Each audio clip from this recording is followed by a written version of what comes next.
കാക്കിയിട്ടവരെ പോലും പേടിയില്ലാത്ത രീതിയിലേക്ക് ഈ സമൂഹം മാറുന്നത് അങ്ങേയറ്റം അപകടകരമാണ്. ലഹരി മാഫിയും മദ്യപ സംഘങ്ങളും ഇപ്പോൾ പോലീസിനെ പോലും ആക്രമിക്കുന്ന കാഴ്ച. തിരുവനന്തപുരം വിഴിഞ്ഞത്ത് കഞ്ചാവ് മാഫിയ സംഘങ്ങളെ പിടികൂടുന്നതിനിടെയാണ് പോലീസുകാർക്ക് നേരെ ആക്രമണമുണ്ടായത്. ആക്രമണത്തിൽ 3 പോലീസുകാർക്ക് പരിക്കേറ്റു. കഞ്ചാവ് വിൽപ്പന ഉൾപ്പെടെ നിരവധി ക്രിമിനൽ കേസുകളിലെ പ്രതിയായ സഹോദരങ്ങളെ വിഴിഞ്ഞം പോലീസ് കസ്റ്റഡിയിലെടുത്തു.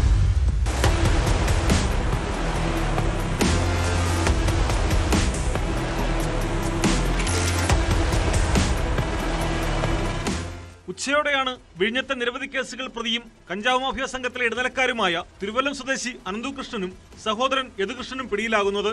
ഇരുവരെയും പിടിക്കുന്നതിനിടയിൽ വിഴിഞ്ഞ സ്റ്റേഷനിലെ പോലീസ് ഉദ്യോഗസ്ഥരായ വിനയകുമാർ, റെജി, രാകേഷ് എന്നിവരാണ് ആക്രമണത്തിനിരയായത്. പരിക്കേറ്റ പോലീസുകാർ ആശുപത്രിയിൽ ചികിത്സയിലാണ്.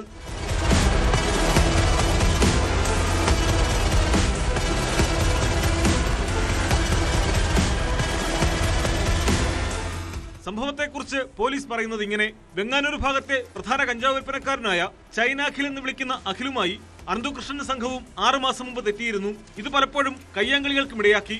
അടുത്തിടെ ചൈനാഖിലിന്റെ കൂട്ടാളിയായ വിഷ്ണുവിനെ യദുകൃഷ്ണൻ കാറിൽ കയറ്റിക്കൊണ്ടുപോയി മർദ്ദിച്ചിരുന്നു. ഇതറിഞ്ഞ അഖിൽ ഇവരെ വെല്ലുവിളിക്കുകയും തുടർന്ന് വെങ്ങാനൂർ സ്കൂൾ ഗ്രൗണ്ടിൽ ഇരു സംഘങ്ങളും മാരകായുധങ്ങളുമായി ഏറ്റുമുട്ടുകയും ഉണ്ടായി. സംഭവസ്ഥലത്ത് നിന്ന് കടന്നുകളഞ്ഞ വിഷ്ണുവിനെ പിന്തുടർന്ന യദുകൃഷ്ണൻ ഉൾപ്പെടെയുള്ള 6 സംഘം വെങ്ങാനൂർ മുക്കോലക്കൽ ഭാഗത്ത് വെച്ച് ഇയാൾ സഞ്ചരിച്ച ബൈക്കിടിച്ച് തെറിപ്പിച്ച ശേഷം വെട്ടിപ്പരിക്കേൽപ്പിച്ചു. മൂർച്ചയില്ലാത്ത ആയുധമായതിനാലാണ് വിഷ്ണുവിന്റെ ജീവൻ നഷ്ടമാകാഞ്ഞതെന്ന് പോലീസ് പറയുന്നു. വിഷ്ണു ആശുപത്രിയിൽ ചികിത്സയിലാണ്. ഇയാളുടെ പരാതിയിൽ കേസെടുത്ത വിഴിഞ്ഞം പോലീസ് പ്രതികൾക്ക് വേണ്ടിയുള്ള തെരച്ചിൽ ആരംഭിച്ചപ്പോൾ അനന്തുകൃഷ്ണനും യദുകൃഷ്ണനും തൃശൂരിലേക്ക് കടക്കാനുള്ള ശ്രമത്തിലാണെന്ന് വിവരം ലഭിച്ചു. തുടർന്ന് പൂങ്കുളം ഭാഗത്തു നിന്നും കാറിൽ കയറുന്നതിനിടയിൽ പ്രതികളെ പിടികൂടാൻ ശ്രമിക്കുമ്പോൾ ആക്രമണ ശ്രമമുണ്ടായി.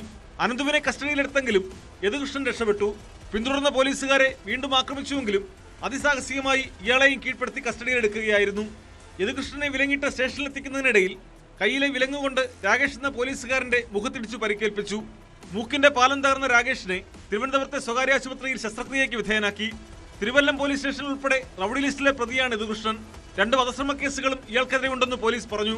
ലഹരിക്കടത്തിനു പുറമെ പിടിച്ചുപറി, മോഷണം, ഗുണ്ടായിസം ഉൾപ്പെടെ നിരവധി കേസുകൾ പ്രതികളാണ് ഇരുവരും.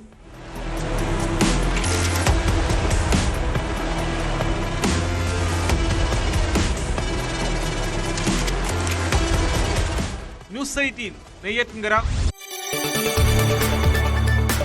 കൂടുതൽ വാർത്തകൾക്ക് news 18 Keralam YouTube channel subscribe ചെയ്യുക.